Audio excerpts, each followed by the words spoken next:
Hello everyone, it is Joe here from Omnipoke, the channel that brings you guys everything Pokemon, and I thought I'd just do a little recap of my performance in the Brazilian Intercontinentals. I was testing for like a month for this tournament, and it was pretty much a clinical point in my season, really. Going into the tournament, I was on 354 points, so a top 32, and it means I'm pretty much just League Cups and I can breeze my way to Worlds, which would have been awesome. So yeah, I'm sure some of you guys have tuned into the streams and seen me testing all sorts of things. I ended up choosing to play Quad Lapras after testing, especially with Complexity Card Gaming teammate Benjamin Pham, who has done well with the list himself. He's won League Cups with it. Alex Dow also won a League Cup with a similar list. And it was basically just found itself having at least a 50-50 against everything in the field. And when played right, the deck was really hard to beat. And it really punishes anyone who makes a single mistake in the game. So I just felt like you can have free wins because the opponent doesn't quite know what to do against the deck, as well as you just playing better than your opponent and getting wins through that. So it's very versatile. Quad Lapras, I think, is a really strong archetype, even after my own results and stuff. Yeah, I still back the deck. I still think it's pretty strong. The field I was expecting Decidueye a lot. I feel like Quad Lapras has a strong matchup as long as you don't get donked in the first like 2 or 3 turns before you can start finding your Flare Grunts. You have a pretty good Turbo Darkrai, which I also thought was going to be second most popular deck. Turned out not to be the case.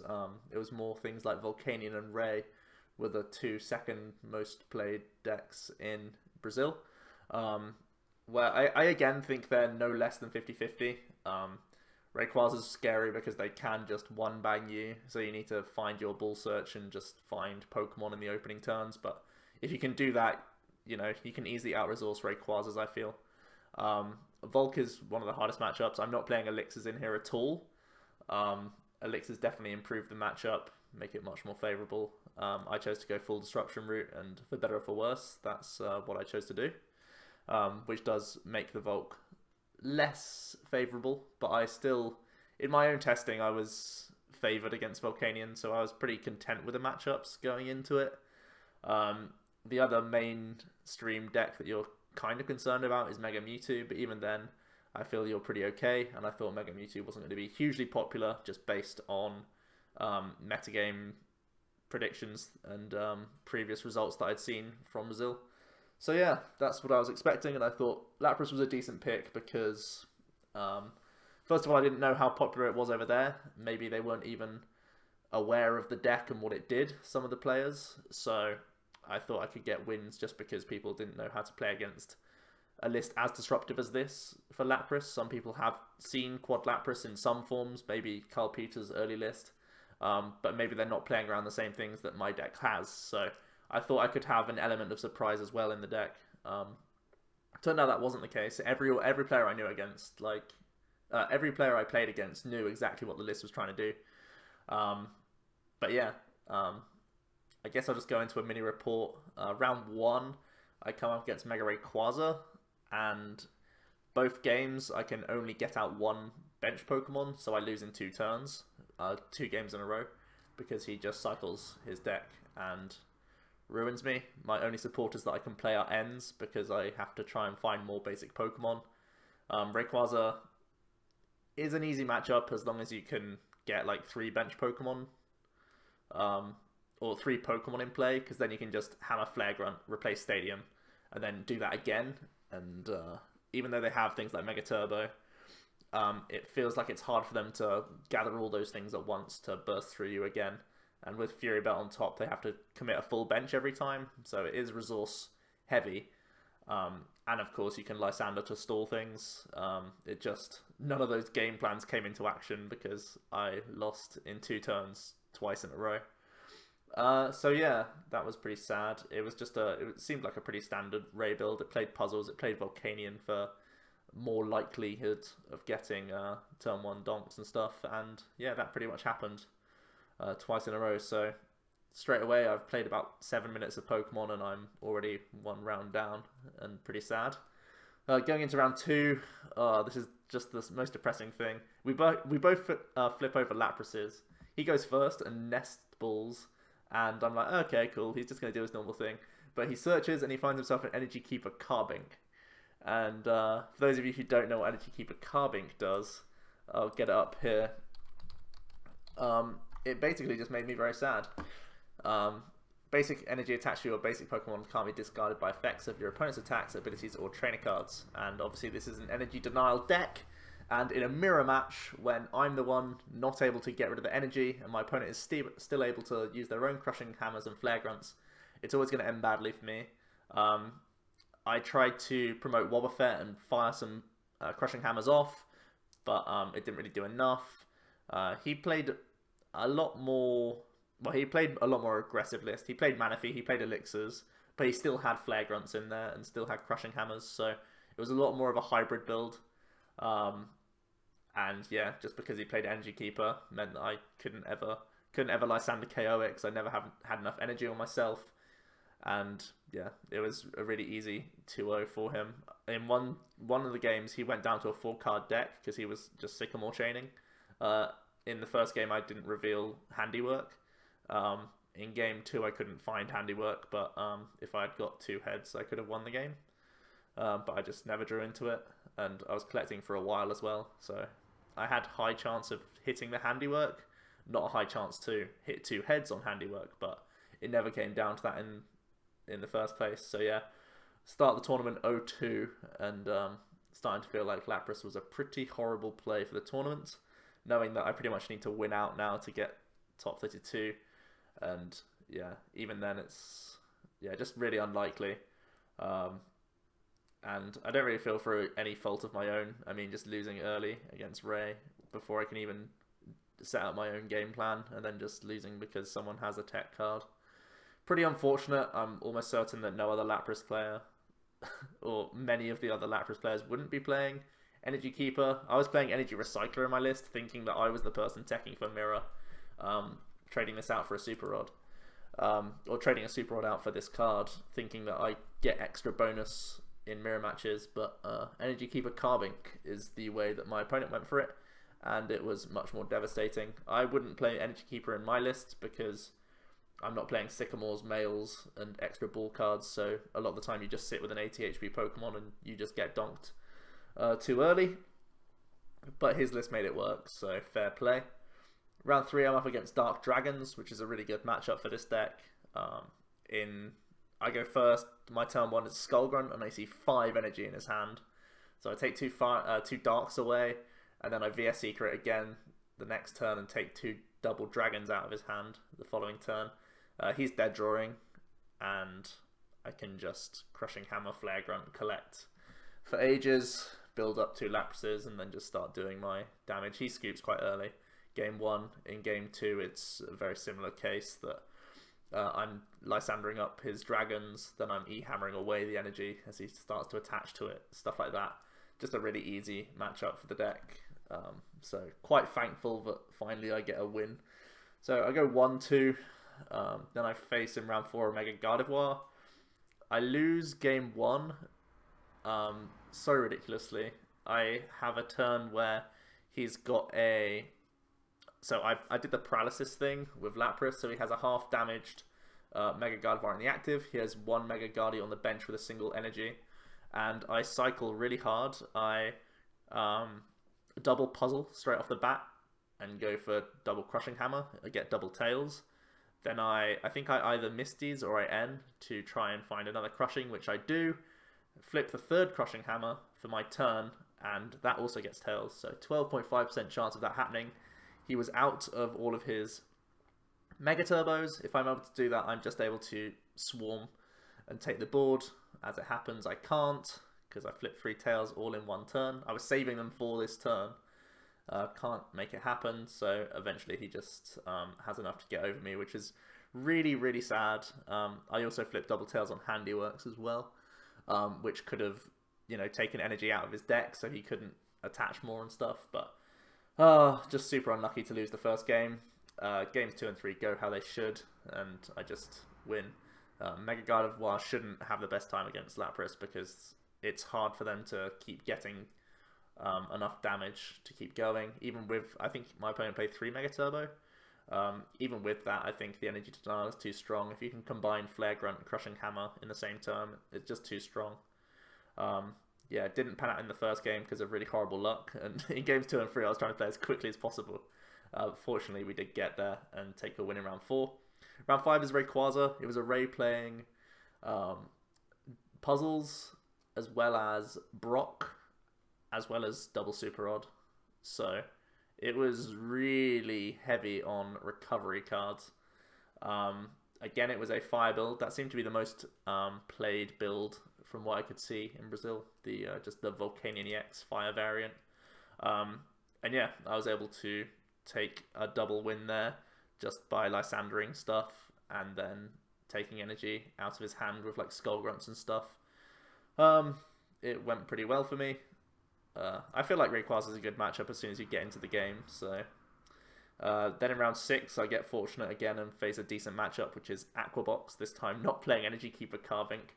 Aquabox doesn't have enough damage to beat this deck, and when decks just can't hit hard enough, you win because you take off a lot of energy. Their main attacker is Lapras, and it's a 3 energy attack cost, so you can just keep Flare Grunting and stuff. I always have the option throughout the game to retreat into Wob and then Lysander to stall something with Manaphy. I mean, because they relied on Manaphy retreat, but I ended up taking the 6 prizes in both games instead, just because it seemed like a quicker win condition. But that was always like in the back of my mind. I was never worried about the game going out of control because I always had the Hail Mary play of just promote Wob, Lysander something heavy, because their Manaphy gets turned off, but never came to that. It was pretty easy wins. Round 7, I'm up against another Rayquaza. I get donked again in the first game. Game 2 goes how, you know, it should go for me as the Lapras player. As I keep saying, as long as you get Pokemon in the opening like 2 turns against Ray, I think you win the game, and that happened. And then in game 3, my opponent is completely out of energy, and they literally can't attack me. They're 2 prizes away where I'm 6 away, but they have no energy left and no way to get it back. They still had about 12 cards in deck, so I couldn't simply just... Well, he had time to just pass turns. Unfortunately, it goes to time, and in my first, like, 6 or 7 turns, I didn't find any energy. So I literally just couldn't get enough damage to... I mean, I couldn't get enough energy on the board to take 6 prizes, which was really sad because, you know, the game was completely wrapped up from my point of view. He's never winning the game. It's down to me to win in time, and unfortunately I couldn't do that. So yeah, that's a tie. Pretty sad. I couldn't have played any quicker as well, which is a really frustrating thing because my loss was so quick. It gave me a lot of time to win 2 games, and I tried my best to play quickly and, you know, win under time, but I still couldn't. So yeah, 4-2-1, really annoying because I could have gone 5-2 there and been in a great spot, and I think my opponent was close to conceding at one point as well, but they decided, like, they just played the clock instead. Never slow played, not gonna accuse him of that, but yeah, he just played the clock. He knew that that's a way to tie, and the tie is better than the loss, so fair play to him. In round 8, up against Decidueye, this is a fairly good matchup. Again, he simply didn't get the... I actually went first game 1 and went for a Skull Grunt, and he had nothing in there, which was quite funny. There was a long repair, so we were actually chatting, and we both knew what each other were playing before we even started the game. I think in one of the games I started Wobbuffet as well, which was like insanely good for me. But yeah, I tried to fire off an early Skull Grunt, and didn't go down too well, but you know, I was still able to overwhelm him with just Flare Grunts, Lysanders and such. And that's how it should go. It happens both games, so it's a nice 2-0 against Decidueye. First one I'd seen in... It was as late as round 8, which is a bit sad. And then my round 9 is Volcanion. So with a 5-2-1 record, it means I definitely can't make top 32. But if I am to... No, yeah, I can't make top 32, but if I was to win, I'd get top 64, which is some nice cash, but mainly it would have given me 60 points, I think, 60 championship points, which would have pushed me into a double win in League Cups to just close out my Worlds invite. Up against Volcanion, it's a fairly, I would say it's one of the hardest metagame matchups, especially my list not playing elixirs. And my opponent played both Ranger and Olympia, and this was one of the keys to how he pretty much 2-0'd me. He was pretty much able to just YOLO his hands. He could just Sycamore Chain, just dig as hard as he could. He really did just try and just rush me down. And in a similar way to how Rayquaza beats us just by swarming us in the early like 2-3 turns, Volt can very much do the same thing with like 120 damage power heaters and stuff like that into volcanic heats. And it was a really easy like 2 wins for my opponent because he drew well and I couldn't prevent him ever. I only ever had one bench Pokemon, which is like hideous against Volk because it just means that Escape Rope is like his best friend. So he was never missing a beat of tempo. I could never really slow him down enough. You have to play around Rope, but they also play like 2 or 3 Float Stones and Olympia, so you never really deny them in the opening turns at least. Crushing Hammers were failing me, couldn't find enough Bull Search cards and just got wiped out in some pretty quick turns. So yeah, ended up losing my last round, so I finished on a really mediocre record of 5-3-1. A lot of people did make top 128 on that record and got 40 championship points, but I whiffed it on resistance and stuff, so I got absolutely 0 reward for my travels, and that's pretty lame. I think if I was going to make any changes to the deck, I mean, it looks like a fairly standard deck list to this. I would probably cut Skylar and Misty. I've actually got a newer list. I chose to play Misty in my deck just to be pretty much a 3rd bull card in the early turns, but also be more versatile than just playing a simple 3rd nest ball. That was my mentality behind it. In actual gameplay, it was pretty bad. It did bail me out a couple of times by being the turn 1 bull card, which is great. But it's just, you have so many more high impact supporters that you want to be playing. You never really squeeze in the Misty if it's not like turn 1 or 2. So I'd actually cut this card. It was previously a Professor's Letter. I think this is better than Professor's Letter from what it could achieve in the early turns. But it wasn't great mid to late game. The Skylar additionally was pretty horrible. The mentality is it again can get you a Ball Search card in the early turns. So you technically have 4 Ball Search cards in the early turns, so you're not getting donked too often. I did a lot of testing against Nick Pierce, who did really well and got top 32 with Rayquaza. And after playing a lot against Rayquaza, seeing how I could just get donked, I chose to play the Misty and the Skylar to try and get as many basic Pokemon down early on. So having potentially like 4 outs to search cards as well as 5 total Pokemon gave me decent odds of hitting Pokemon in the early turns, but sometimes you still miss. I would in future, I've actually got an updated list. I would actually play 2 Warlord in my most recent build, just to have a physical higher Pokemon count, so that you're less vulnerable to things like Rope. You still have the 2 Ball Search cards. I think this list is just cleaner. And you also, I changed 1 energy for a 2nd float, so you can actually move your whales around and force more Lysanders from the opponent. Just Warlord because it's the thing with the highest HP, basically. Could be more Wobbuffets if you really hate on Decidueye, but Wobbuffets are a pretty bad lead for the deck because it's low HP and you want to get yourself into Lapras to start collecting. So, yeah, I think Lapras was an okay play for Brazil. No one actually made top 32 with it, even though quite a few high-profile American players tried to pilot it. Michael Pramott, who has made top 32 before in Utah with Quad Lapras, he played the deck. Alex Hill played it, Sam Chen played it, and I think a couple of other guys played it as well, but no one got very high with the deck. I think a couple of them made top 64, top 128, but no one broke into top 32, so potentially just a bad play for the weekend, which is a bit of a shame in hindsight. I was definitely expecting a lot more Turbo Dark, which this deck like feasts on. Well, it doesn't really feast on it. It's fairly close, but I know how to navigate it, and playing Handiwork makes it a lot better for you than just a normal Lapras build. So, um, yeah, it's just close but no cigar really for me playing Lapras, and that's a bit of a bummer. And yeah, those are the changes I would make. Just play a couple more Pokemon so that you don't die. But personally, I'm not going to touch Lapras again. Moving on to the new format, Lapras doesn't survive well. So yeah, we can just move on and play Sylveon in that regard. Because the day 1 meta was really heavy on Decidueye. Well, the top 32 was really heavy on Decidueye, and additionally, Volcanion and Rayquaza were like 2nd and 3rd best decks. I went to the League Cup the next day and decided to play this concoction.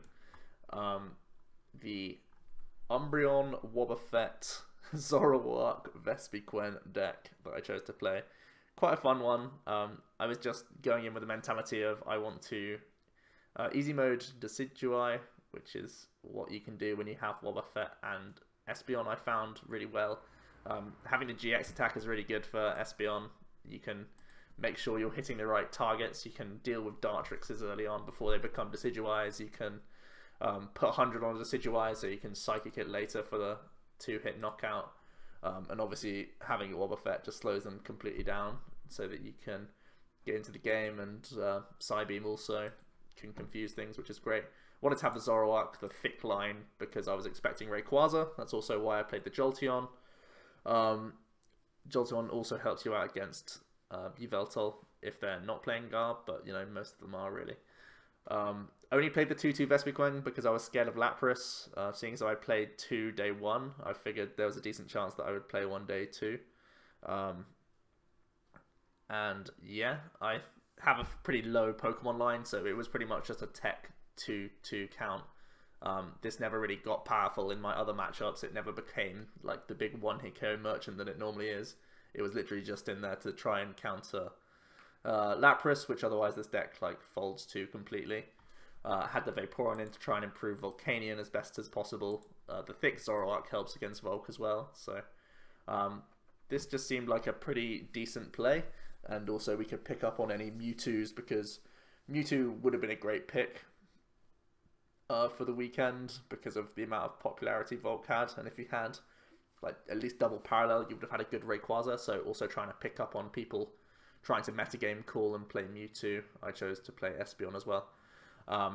Yeah, nothing too crazy with the list. Double Buddy Buddy, because we play so many tech Pokemon, and a lot of the time things like Volcanion will try and Lysam the KO Vaporeon, so as long as you can just Buddy Buddy it back, that's really good for you. And just in general, you can, because I only chose to play 2 Espeon physically, it was nice to have Buddy Buddy to recycle these. Just the 1 special charge because we already have a lot of basics. Just 1 EXP share, which is like a really good call. Good on the Wobbuffet, also just good on like your backup Eevee and stuff if you're attacking with the Espeon. Kind of just like a straightforward, I counter like 3 or 4 decks and just go with it. So yeah, in the League Cup, round 1 I'm up against Turbo Darkrai, which is like one of the hardest matchups for this list, because, well, basically I didn't see much Turbo Darkrai at all day 1. It was really just the Europeans and the Americans playing it, so I figured like they're all still in the tournament, so no one's going to play Turbo Darkrai. I actually face it round 1, squeak out a tie against them, because game 1 was horrible for me. I got absolutely destroyed, but game 2, I'm actually able to take enough energy off his board to where he can't retreat a non-EX Yveltal. So that was like a real clutch, sneaky win to bring back a tie. Not enough time for game 3. Then in round 2, I'm up against Decidueye. So yeah, round 1 was like a well-deserved tie. I was pretty okay with that tie. Round 2, I'm up against Decidueye. I win the first game pretty convincingly, just led Wobbuffet, everything else happened.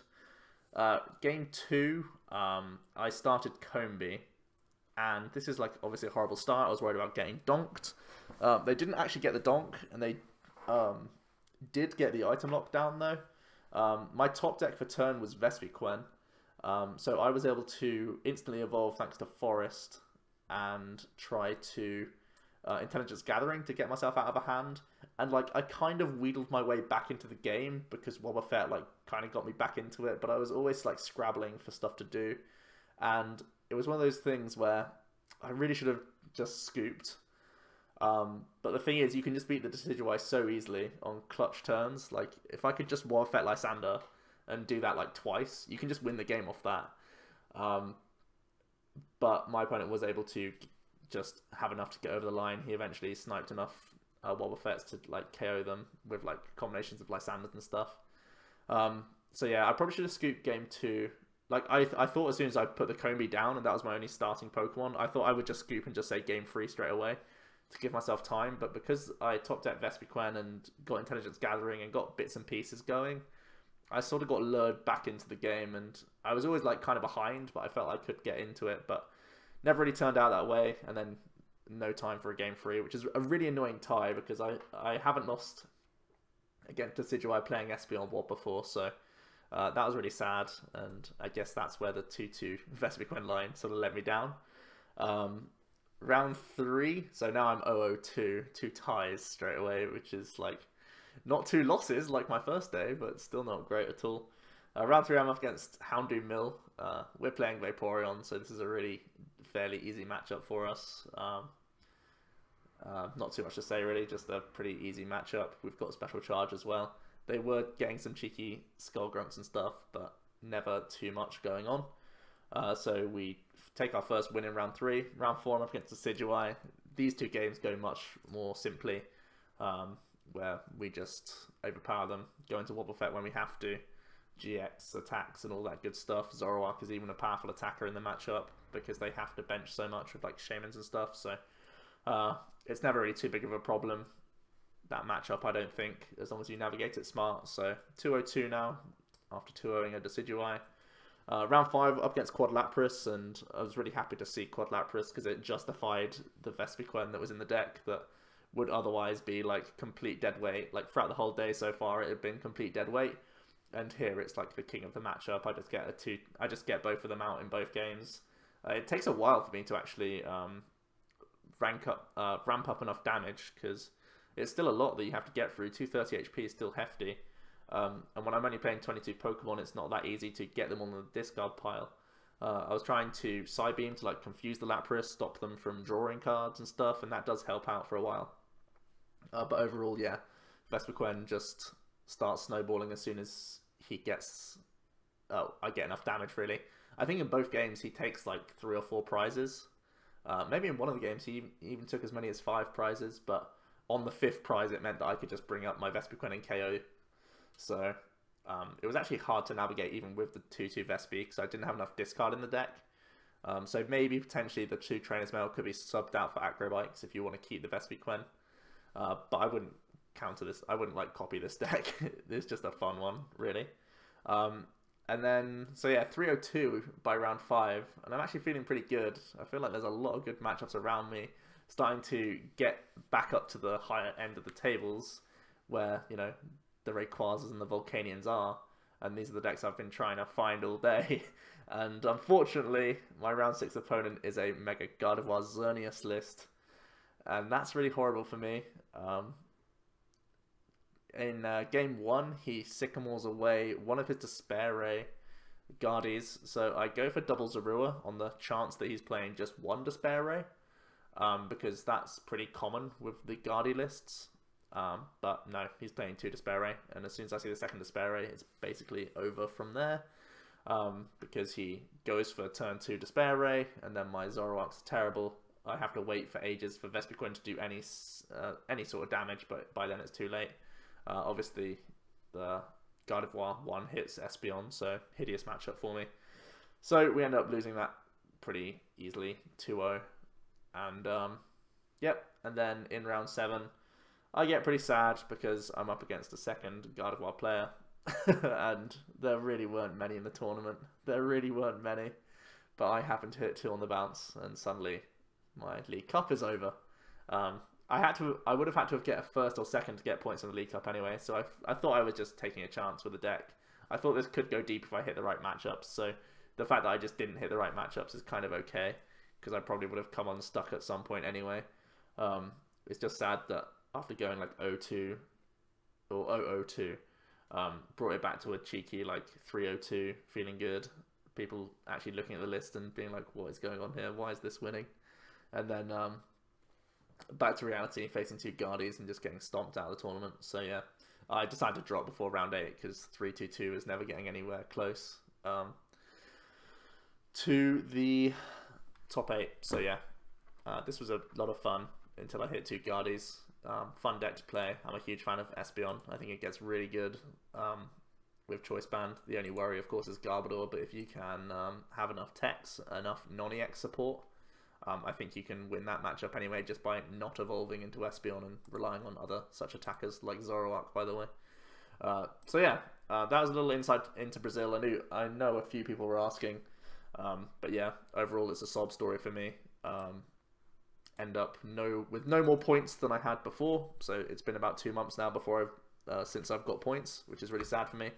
It means I'm going to have to go to a few special events to try and bolster my point total to hopefully get in range of League Cups.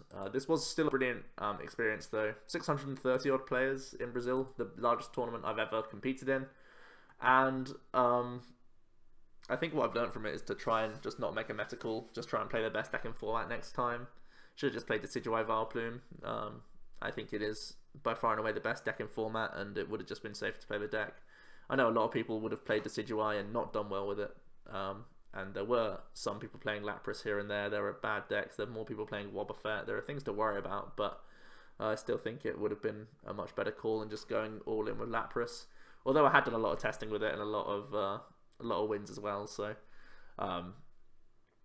yeah, just a pretty bad mixture of things. Bad luck in terms of matchups on some occasions, as well as bad luck in game as well. So a few issues, and that's kind of, you know, it does have to be your day in large tournaments like that to make top 32, and it just simply wasn't. So yeah, there we go. Good preparation for Indianapolis though. It just means that I'll probably just be boring and play the best deck in format going into that tournament, and it's going to be Sun and Moon 2, so it'll probably be something like Sylveon or something with Garbodor, most likely from my early testing.